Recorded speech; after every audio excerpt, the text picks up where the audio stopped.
Hey food fans, welcome to Cooking Like a Pro with Chef Cal and me, Mrs. Chef, his wife Christa DeMercurio. We're dishing out culinary intuition, insights, and imagination to spice up your meals and make cooking more fun. On today's episode, my chef husband and I discuss eggplant and cooking it 3 different ways: kitchen safety, making sauces, and chef reminisces about chasing live lobsters. Let's dig in. Today's episode was broadcast and recorded live on AM/FM radio.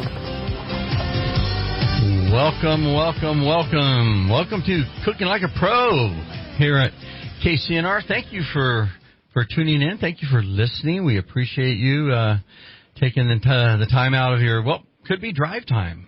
You know, and we're here live at 5, but there's other ways to listen to the show. But those that are out there, please just accept our appreciation for listening. I'm not quite solo tonight. I got my beautiful wife Christa, but you've found Chef Cal and DeMercurio again at Cooking Like a Pro, and my wife has an engagement, but I think she's going to join us on the phone. I think I'm here. Can you hear me, Chef Cal? There she is. That's my beautiful wife. Live on remote. All right, live remote for her. So anyway, last week I was talking with our special guest, and I ran down a rabbit hole and didn't get back to something that I wanted to talk about, and that's eggplant. And kind of one of the main reasons is that I try to pick these things that people have challenges with, and eggplant is, you can ask somebody that eats beef if you like steak or do you like chicken, but sometimes seafood is a big one, and most of the time it's because they just haven't had good seafood. I would venture to say all of the time it's because of that, but the same thing with eggplant. The people that are generally turned off by it and that like vegetables, it's just not prepared the right way. Eggplant is typically described as being soggy or mushy or those sort of things. But my wife Christa made some eggplant, and I made some eggplant in several different ways. Within the last couple of days, and I really enjoyed the one that Christa did. It was much more complicated than the one I did. I just did the simple breading 1, 2, 3, which of course is dry, wet, dry. So flour, lightly powdered with flour after slicing it. I did put some in salt water. I didn't see that it made a difference. I tried it both ways. I don't like the idea of adding salt because salt is there for one reason, which is to extract flavor. When you extract flavor, you're kind of doing the opposite of what you want, which is to keep all the flavor in. And now, if it's extracting bitterness, then, I could see that. But then maybe I would look at the seasonality of it. Is it at the beginning of the season? Has it developed the flavor that you want out of the eggplant, or is it older? Is it already spongy inside? So, I did that there. So I did the flour, the egg mix with just a little bit of water or milk works, and then just in panko, and then just fry it at the right temperature. This is the key. It must be fried when whatever you're cooking, eggplant, fish, veal, it doesn't matter. Whatever you're cooking, if you're cooking it in a pan, it needs to begin searing when it first hits. Because if it doesn't, then you're just soaking up oil. And this is kind of why the deep frying method has gotten such a bad rap over the years. When deep frying correctly is actually really healthy because everything is locked in. But if you're not, if you throw in 5 pounds of French fries and the deep fryer has to recover its temperature, it's just going to be soaking for a while. So anyway, when it comes to sautéing, in this case, it's just a quick fry on one side, fry on the other, and did a little kind of a ragu. But I'm going to talk about a variety of ways we can do eggplant. But I need my wife to explain what she did because it was quite a bit more complicated. I think first you need to talk about when you are talking about frying, you didn't deep fry it. This was a shallow fry. You just had a little bit of oil in there. Yeah, saute. It wasn't sitting there soaking in it. The breadcrumbs weren't getting soggy. They were very crisp. And I did not grow up with eggplant. And I've always had many times I've had it, it's been very soggy, very oily, just not to its best. Yeah, not something I want to eat. Yeah. So I tried this week. We also need to talk about, you did the bab ganache that you talk about after this. Yeah. I did a confit, which is CONFIT, confit. And confit is usually done with duck, correct? It's a preservation technique. Yeah, it's the idea of cooking something down, yeah. So what I did is I was using a preservation technique. This is kind of an ancient tradition of cooking where you preserve it. You either preserve in vinegar usually or preserve in oil, and I preserved it in oil. I went with the canola oil. And I used Chinese eggplant. Chinese eggplant is known to be a lot more tender. It's the long ones. And I simply split it lengthways. Uh-huh. Yeah. And then I did a cross-hatching on it, sprinkled a little salt, and let it dry a little bit to pull out any excess water, excess bitterness. And then I covered in oil. It was a canola oil, and everybody's probably going to freak out because it's oil, but this is an old preservation technique. It doesn't soak it in. What it does is it creates kind of a cocoon for it to just soften and cook in to preserve. And I put it in a 350-degree oven for an hour. Yeah, so it was really simple. Yeah. And I think what people need to understand on that also is that, it's the seed oils that you really want to stay away from. The seed oils have been processed. Vegetable oils, processed, but the seed oils certainly the worst on the list. And then again, you go up to... Also, this wasn't reaching the smoke point because it's a very high smoke point oil, and we were cooking at a very low temperature, 300. It didn't even come close to breaking down. And now and one thing on I'm going to interrupt you real quick is just in case people didn't know what the smoke point is. It's just that the point is simply just the point where the oil smokes. When the oil gets up around 400 for a little bit over 400 degrees, or it gets really dirty from maybe overuse or something, it will begin to kind of get a light smoke coming off of it. And when it gets to that point, you definitely want to stop. You want to stop. You want to throw that oil away.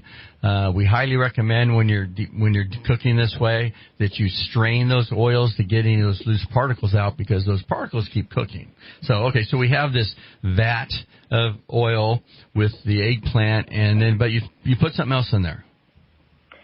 I went to Costco. I got the big packet of the already peeled garlic cloves, and I just put in handfuls of them so that it roasted in a garlic oil. And now I also have a confit of garlic, preserved garlic, that I can have anytime ready on hand to use in other dishes. And a bunch of garlic oil also. Yes, so we got three things. We got confit eggplant, we got confit garlic, and we got garlic oil to use. So three things came out of one cooking process. Yeah, one of the things that we used to do a lot at all of our different restaurants that me and Christa had is we would add some turmeric to that. Turmeric is going to add a little bit of spice, so it is going to adjust it there, but it's going to give it this just amazingly beautiful caramel, more of a yellowish color, and it's great for garlic oil. If you've ever been to a restaurant, you've seen anything dripped on the plate that was yellow, that was garlic oil that had turmeric in it. Turmeric, of course, is the only thing that they add to mustard seeds and water, or vinegar rather, when they crush it in order to make mustard. So that adds that bright. But it's an Indian spice, and it's used in. I know we don't want to go off a rabbit trail here, but I mean, I know that you use it, and it's kind of like cumin or cumin. There's a lot of these different spices. I know me and Sadie talked about it. Yeah, that really have a real healing property to them. Now, real quick, how did you make that baba ganache? That was the third thing we made with eggplant. Yeah, that was roasted.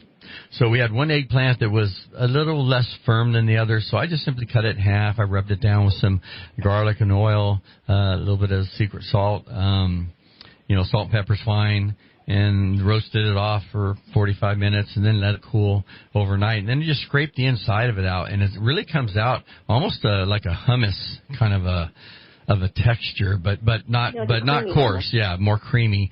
And then it's just garlic, lemon juice, and a little bit of cumin, and there you got baba ganache. Baba ganache has been a favorite of mine ever since I first had it back in the 80s. I went to a food and wine pairing actually, and had it. So that was great. Did you mention a tahini? You seasoned it with tahini also. Oh yeah, the tahini. I'm looking at my words. There it is, tahini. Yeah, tahini again is just going to be those toasted sesame seeds which have been ground up, and with a little bit of oil in them. And so it's a actually just a great flavoring if you want to add that nutty texture and component. So, but anyway, Chef Cal, we're coming up against the first break, and we are cooking like a pro, and you've got us here on KCNR 1460 AM radio and 96.5 FM. Back in this moment. Well, welcome back to Cooking Like a Pro with Chef Cal. I'm excited that you are listening. Again, if you ever want to call in, ask a cooking question, you're able to do that at 530-605-4567. Again, that's 530-605-4567. And, you know, I still didn't get through my eggplant, so I'm going to talk a little bit about that just so I can finish the topic so I can move on to something else. But I think one of the things when you do the eggplant parmesan is that you need to have a really crisp eggplant, and then you also can't just cover it or mat it, we might call in French cuisine, where you just completely coat it in a sauce, because you want it to be crisp, and it's not going to be crisp if it's got a bunch of sauce soaking on top of it. But anyway, there's a variety of eggplants that are out there. We did both a baby patio eggplant. I thought that was really cool. They're small eggplants, about the size of your thumb, and they grow like tomatoes, very prolific, and you can just give yourself a little eggplant bush, or plant on the back of your patio or something, and have some eggplant, fresh eggplant to deal with. Also, they're great on pizza. I also used to do eggplant and make a lasagna, like a vegetable lasagna, so it would be a vegetarian dish using eggplant in place of the pasta. So that's another thing that you can use it for. And also just barbecuing. Just season it up with some garlic and some seasoning salt or whatever, or a little bit of oil, and then just, brush it down and clean your barbecue like we have in our barbecue cheat sheet. Remember, you can get that if you go to Culinarily Yours. And again, that's our website. It's got all kinds of free tools, including everything you need to know about barbecue. So there's a sheet for that. But again, a lot of times I'll slice it, season it like I mentioned, and then grill it and then roll it with like goat cheese or something in front of it, or inside of it. It's great for a gluten-free dish. A little bit of fresh basil in there, balsamic syrup. I almost treat it like you do like a grilled portobello, where you can take and actually make a hamburger out of your portobello. Of course, it's it's got great protein, 7 grams of protein, good fiber, medium carbs. It's only 4.8, and so there's lots of different things you can do. If you're Greek, you can make some moussaka. I know that was something. Anytime we did a Greek dinner at the restaurant, we're featuring our baklava and our moussaka. Then that was something we used. It's kind of a beef, eggplant, cheese casserole, I guess would be the best way to describe it. And again, ratatouille. You can't leave out ratatouille, right? Ratatouille can be at chunks and served more of a chunky style, which I would call served cold, could be almost a dip. Hot, it would be served kind of as a ragu, kind of like the side vegetable for something else. And of course, Ratatouille, one of the greatest movies ever in the history of movies. But anyway, I wanted to talk a little bit about food safety. And this is just food safety. It's not going to be dry and boring. I'm not going to put on a lab coat to do this. But it's a food safety, and there's certain things I think you can look at to help make sure that you're getting the length of the shelf life of your food. You're not throwing something away in 2 or 3 days where it could have been good for 4 or 5 days simply because it wasn't cooled down in the proper way. And you really want all your hot foods are going to be, above 140. And the danger zone, or when bacteria starts growing, is between 40 and 140. So your cold food has to stay below 40, and your hot food stays above 140. So 40 and 140. And so you just want to kind of stay along that. So when you start to cool it down, you want to get it from above 140 down to 40 as soon as possible. Sometimes that's spreading it out on a pan, if it's a sauce or a soup. maybe you're just throwing some ice cubes in there and stirring those around. That will get it down really quickly. And you also don't want to take something that's hot and just think, okay, I'll put this in the fridge to cool it down, because it will. But remember, that refrigerator's running around 36, 38, maybe even 40 degrees, depending on how cold you like it. But it's running somewhere in the 40s degrees, or just a little bit less than that, where bacteria is not going to grow. And then all of a sudden, you're putting something hot in there, especially if it's hot and steaming. So that just raises the temperature of the refrigerator. So now everything is up in the danger zone. And it's not going to be very long, but, the reality is, if you have, perishable items, things that are bound items, like bound salads, the macaroni salad, potato salad, things that have protein in them that could, they wouldn't just, they need to be kept below 40. So anyway, so do that there. Cool them down, a variety of ways to do that. And the other thing, just kind of to kind of keep in mind is cross-contamination. Because there are basically three different ways that things can become contaminated. Again, I'm trying to make this as non-textbook as possible. But the three different ways would be biological, chemical, or physical. And to break those down, biological means somebody, sneezes in it, or they got a cut on their hand, or there's been a transfer there. The second way is chemical, making sure if you're using bleach. I would prefer to use vinegar. I would use any place you can use bleach, you can use vinegar. At least I have not found a place where you can't. And you're not going to vinegar, why maybe at raising the acid level, but it dissipates probably as quickly as bleach. But then you don't have the chemical, and that's the second way of cross-contamination occurs. And then, of course, physical. I remember once we did this event. It was in Southern California, and it was like 750 people. And we're going through it, and the salads were made, and the salads went out. And one of the salad gals that was prepping the salads came over, and she had these Lee press-on nails back when they had those. And she had this one, must have been like an inch. They were all like an inch long. And she was missing one. And it was the salad that had been tossed, like with the dressing. So Lord and behold, a half hour after salads, or 20 minutes after salads went out, here comes this salad back with a Lee press-on nail in it. They didn't get upset, and they understood. But you do have to be careful of that. That's why anytime, someone cuts themselves, gloves, we use gloves a lot these days, especially even more so since COVID. I'll be honest, I was taught by probably what I would say the top, sanitation and safety expert in the United States. He was amazing, and he was a very big advocate of not wearing gloves. And his reasoning, which I agree with, is that people have a glove on and they kind of forget, and they'll cross-contaminate without really thinking about it. At least if you don't have gloves on, you wash your hands in between grabbing the raw chicken and going over and grabbing the celery. So cross-contamination is a big thing. But again, vinegar as a cleaning solution, especially your cutting surfaces, your knives, all these things, you want to make sure that you keep those completely free of any bacteria. If you think about temperature, really bacteria starts dying right around that 150 temperature. So, if there's any bacteria in it, you bring it up above 155, 160, for a matter of just a few minutes. And if there was any bacteria, that's going to kill it. But, if it tastes bad, then throw it out. Okay. Because that's the ultimate, indicator. Okay. If it tastes bad, boiling it isn't going to make it taste any better. Okay. It might kill some of the bacteria, but you're better off just tossing it when you get to that point. Other things, keeping your fingernails clean. I'm obsessed with keeping my fingernails clean. And I don't know why. Well, I know why that is, because I always have.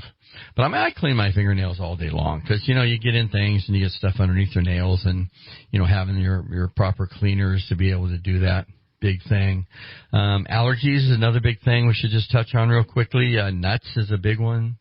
I was looking that up. Over 30,000 people a year. This is in the United States. 30,000 people a year go to the ER because of nut allergies. So it's not just the nuts that were prepared there. Remember, nuts are airborne. And if you're in a place where you were, making peanut butter sandwiches and all of a sudden you started making something else that was nut-free or needed to be nut-free, that's not going to happen. Okay, you've already been cross-contaminated just because it's an airborne thing. So people that are allergic to peanuts and other nuts are definitely allergic very often.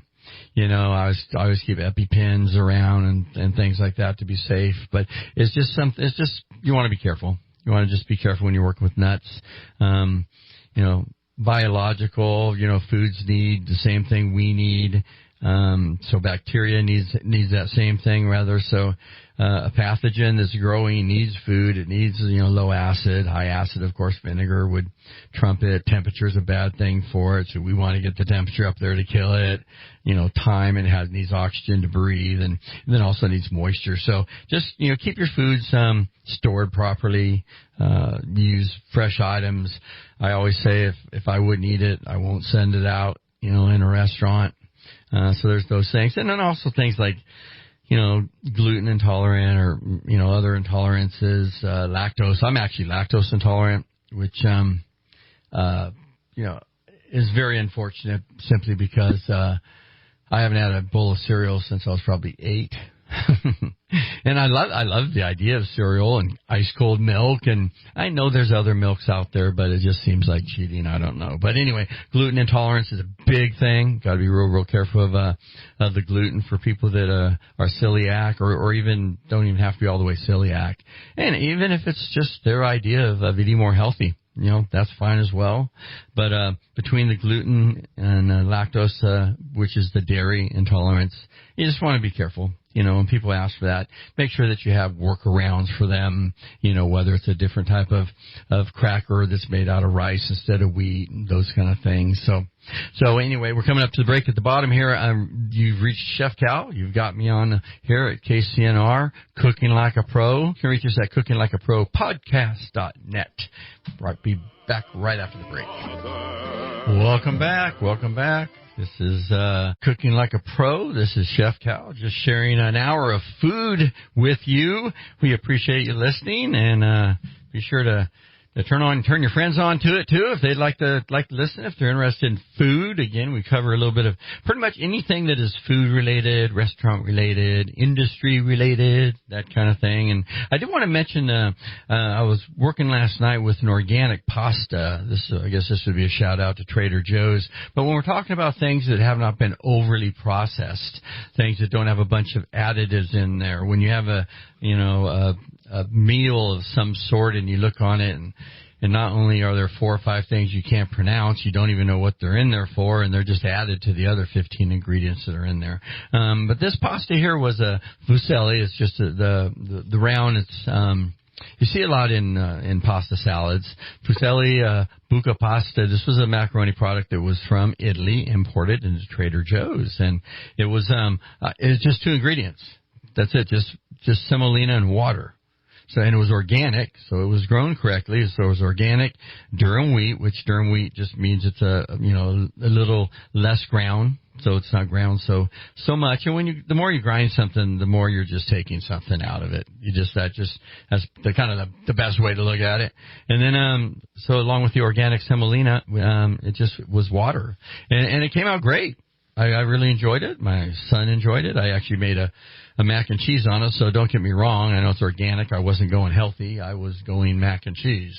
But anyway, hey, shout out to them. You can get a lot of things. I think that, from whatever your stores are there, and I'm not going to sit here and prompt any particular stores, and unless they became a sponsor, but you really want to get away from plastic. And I know that I talked about it with Chef Sadie last week. It's just all this stuff that's wrapped in plastic.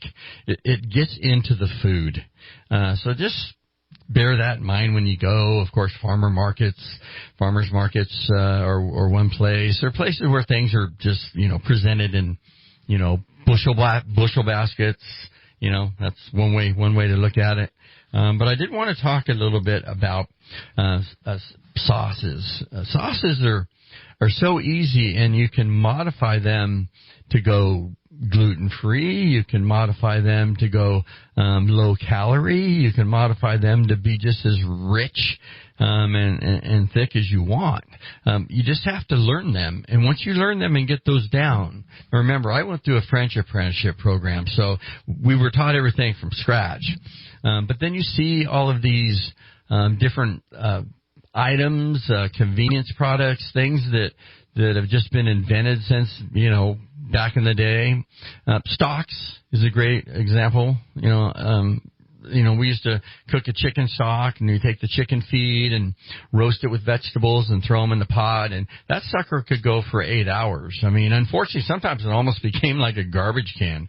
Hey, you got some leftover tomatoes and stuff. Well, you got to remember, celery becomes bitter when it cooks too long, and so do other sulfuric things. So, your stock pot is not a garbage can, okay? You want your mirepoix, again, your carrots, onions, celery. You want your bouquet garni, your parsley, bay leaf, and thyme.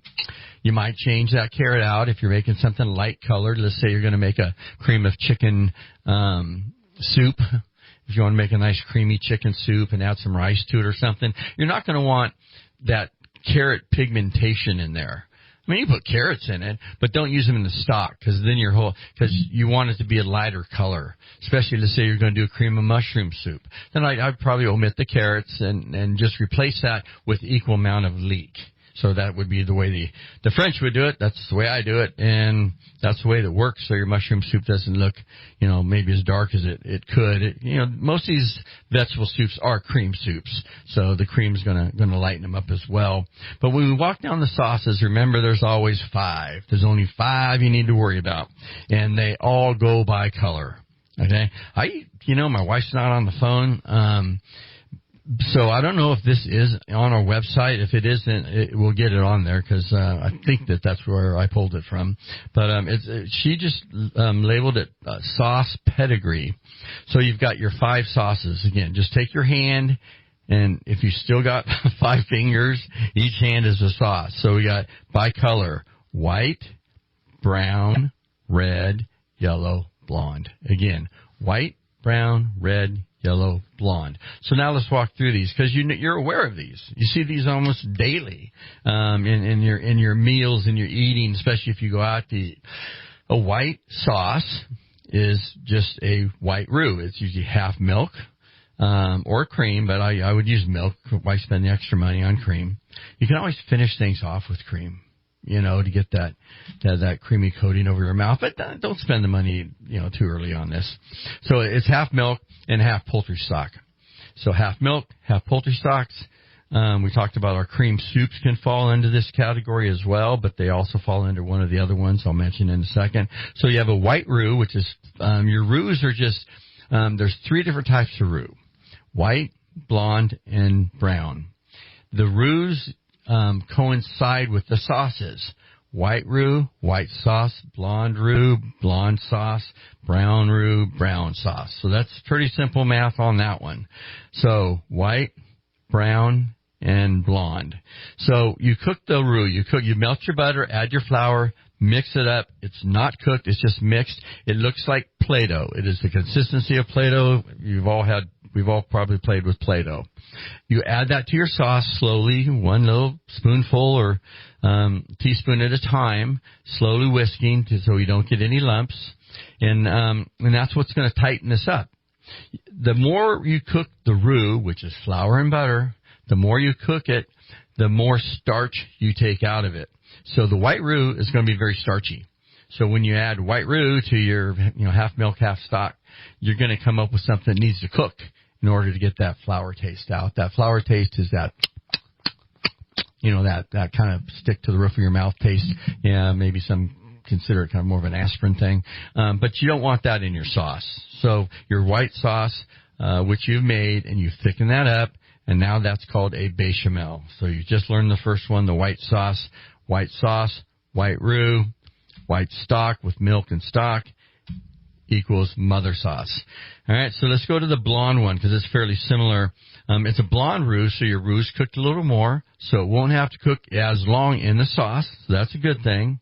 But a lot of people will thicken with what's called a slurry or a whitewash. Whitewash would be flour and butter, flour and oil, and then your slurry would be cornstarch and water.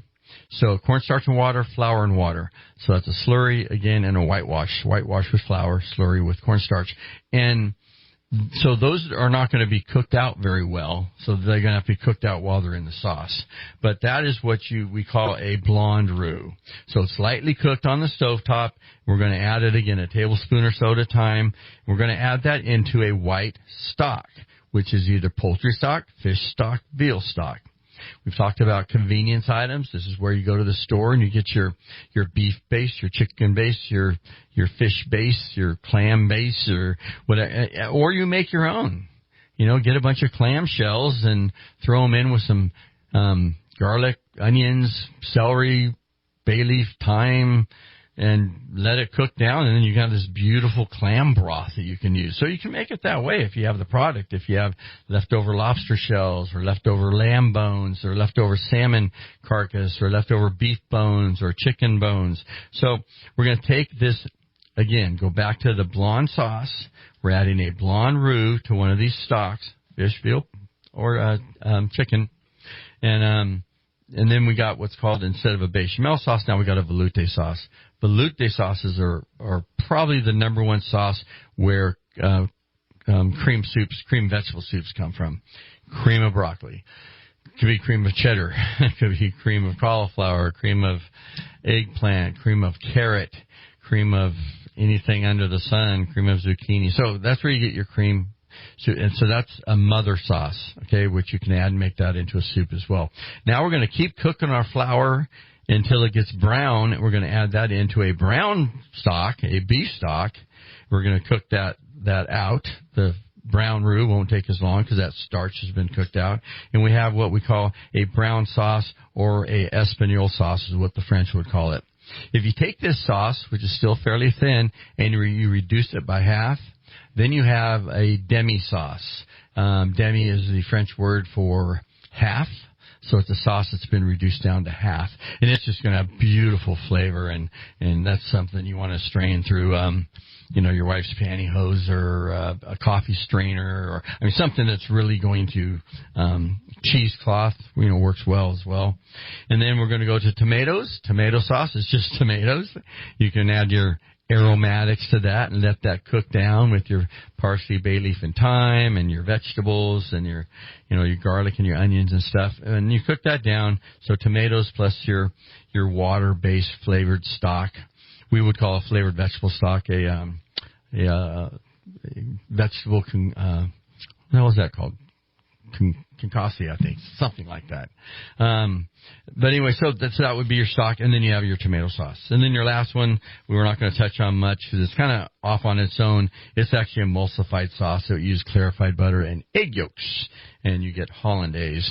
But the last thing I wanted to touch on is you got all these mother sauces: bechamel, velouté, espagnole or brown sauce, red sauce or tomato sauce, hollandaise or yellow sauce, and you add ingredients to that. And that takes a mother sauce and takes it into a sister sauce. So there is it does make sense, okay? Once you've done it a few times, you'll get that down if you haven't already. And, for example, you have a tomato sauce and you add, brown sugar, cider vinegar, and mustard, and you have barbecue sauce, right? You add bell pepper, garlic, onions, and mushrooms, and you have Italian sauce, or what we call marinara sauce. You add Parmesan cheese to bechamel, you get Alfredo sauce. Any cheese will make it a cheese sauce. So there's, with the brown sauce, add mushrooms and marsala, white wine and garlic and shallots. You got marsala sauce, or you can make scallopini, take your hollandaise, add your tarragon vinegar, and you have Béarnaise sauce. So we're going to take one last break here. Thanks for tuning in to Cooking Like a Pro.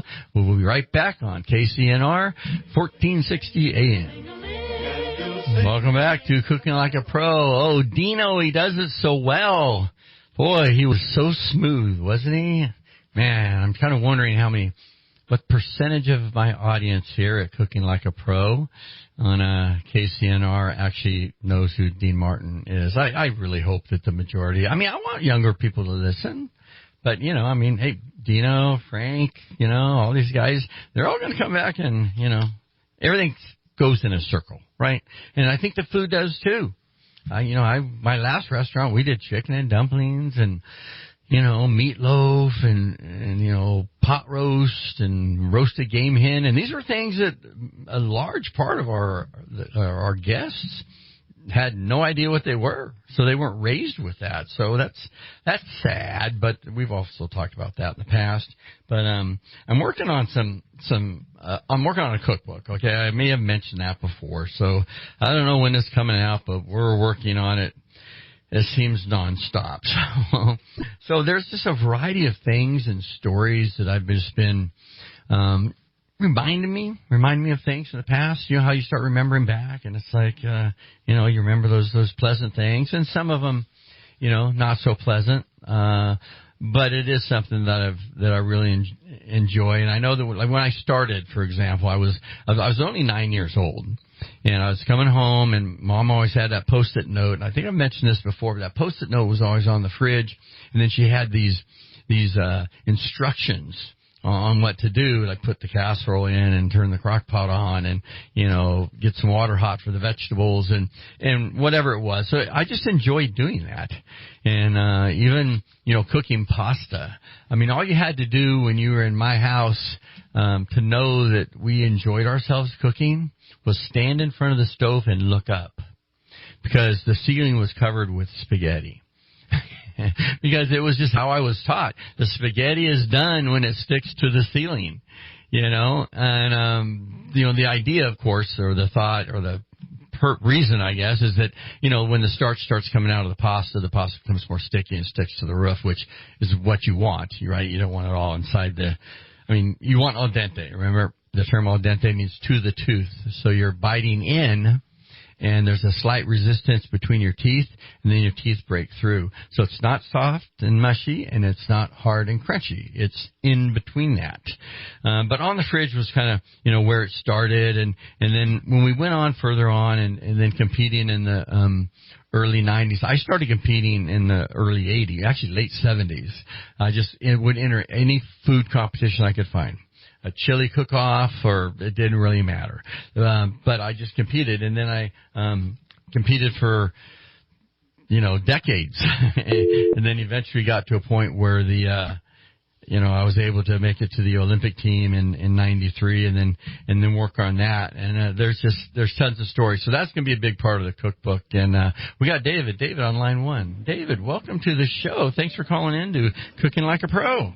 This show is incredible. Well, thank you. And I tell you what, being able to go back and listen to that part about the different roux and stuff, I'm going to go back to that several times. I love that this is archived, that you can go back and check it all again.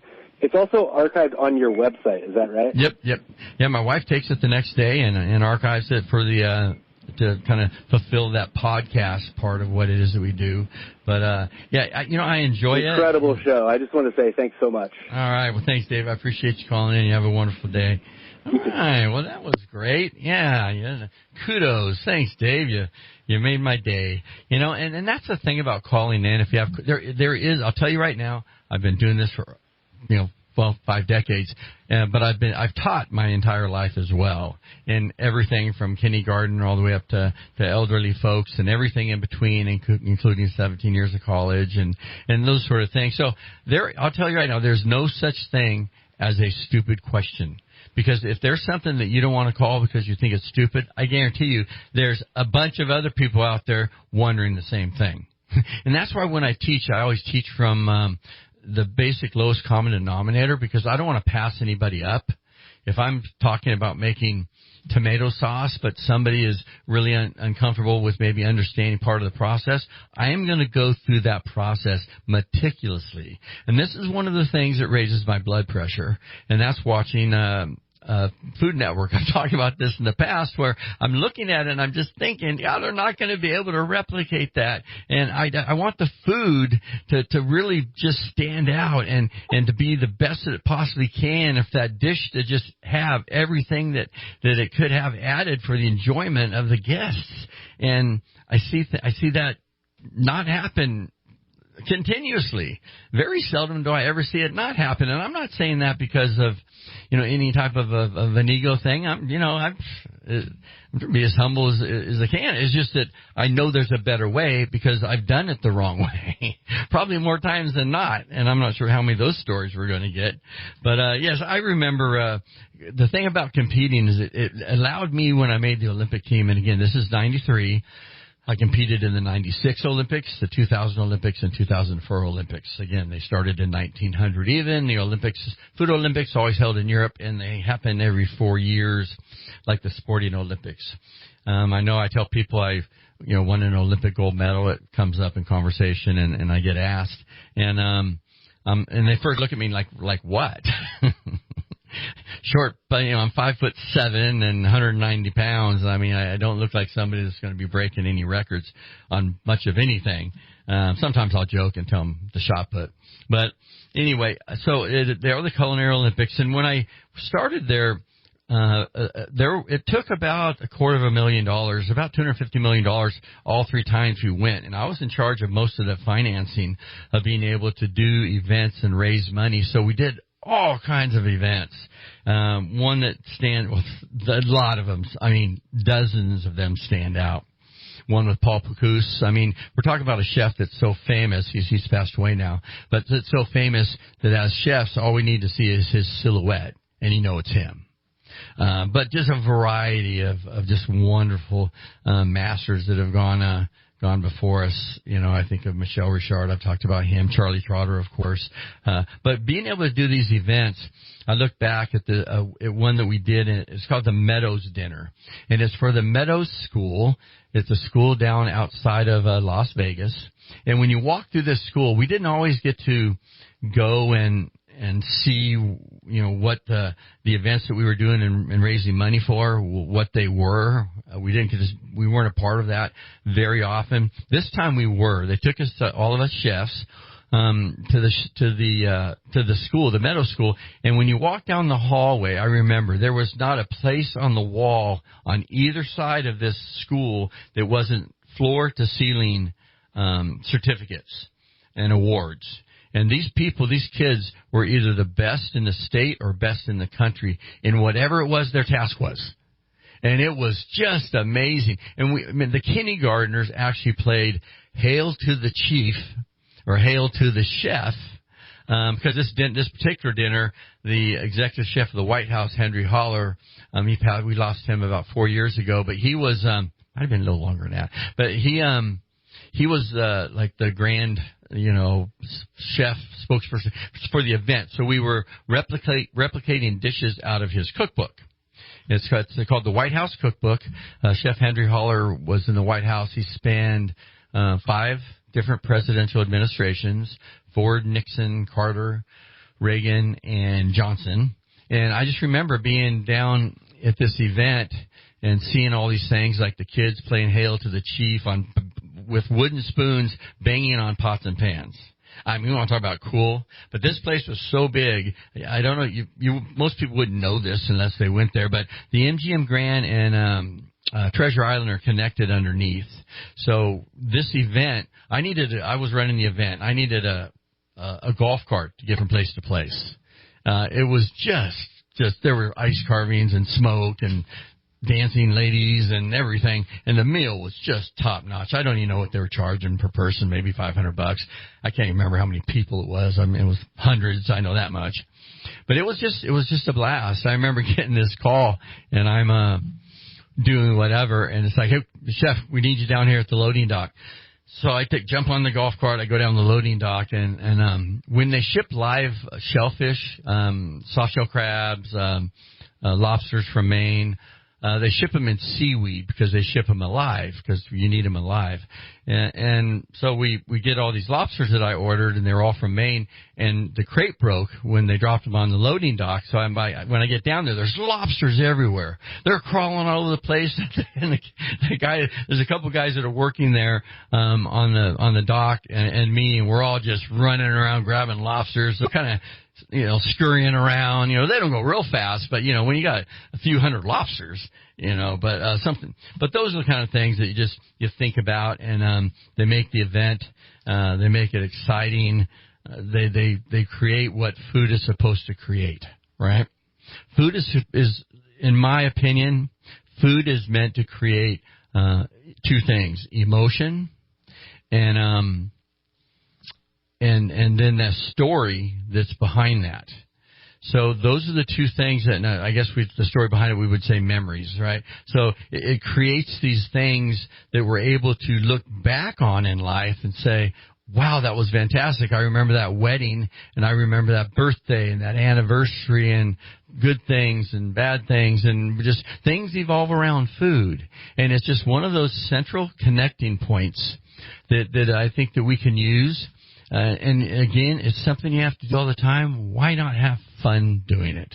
Why not enjoy it to the fullest?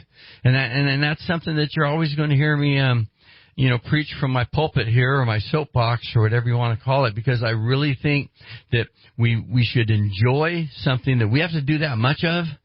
And this is our one time around, right? We all have two things. We all have a purpose, and we all have an expiration date. So let's get up every day and enjoy that purpose. And when that purpose comes to food, go out and search out the best product, get ideas. We didn't have internet when I started, so you've got a big advantage to that. These days, you just pick something up. But anyway, enjoy it. Have fun. If you ever have questions, jot them down. Again, you can always send those to cookinglikeapropodcast.net. Again, cookinglikeapropodcast.net. I will personally get back to you and answer those as well on air. And thank you so much for joining us here today at Cooking Like a Pro.